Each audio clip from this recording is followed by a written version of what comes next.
स्वप्न मनालीनं पाहिलं होतं ते पूर्ण करण्यासाठी मनाली शिंदे जिद्दीनं शिकली आणि अखेर PSI पदाला गवसणी घातलीच. पण हा प्रवास तिच्यासाठी नक्कीच सोपा नव्हता असं मनाली सांगते.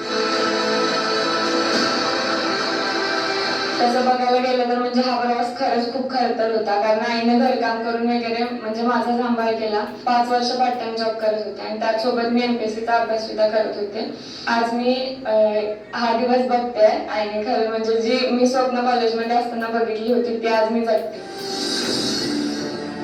आई आणि वडिलांची भांडणं व्हायची, वडील आईला मारझोड करायची. त्यामुळे मनाली आणि तिच्या आईच्या माहेरी म्हणजेच आजीकडे राहायची.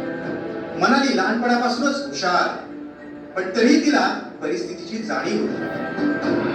पण परिस्थिती आडवी येत होती. मग मनाली थेट परिस्थितीलाच भिडली आणि स्वप्नाची वाटचाल करू लागली. त्यात कधी तिनं पार्ट टाइम जॉब करून पैशांचं गणित जुळवलं आणि अभ्यास केला. मात्र 2020 मध्ये संधी हुकली. मात्र पुन्हा ताकदीनं अभ्यास करून मनाली यशस्वी झाली.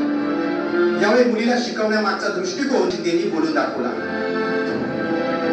नाही, माझ्या मनात नव्हतं अजिबात लग्न करून द्यायचं तिचं. शिक म्हणलं, माझी शाळा कमी झाली तर तू शिक म्हणून सांगितली तिला. मला आनंद झाला.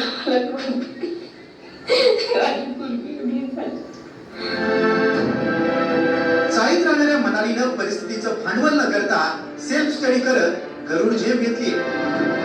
ती फक्त PSIच नाही तर नगर परिषद लेखाधिकारी पदाची परीक्षाही उत्तीर्ण झाली.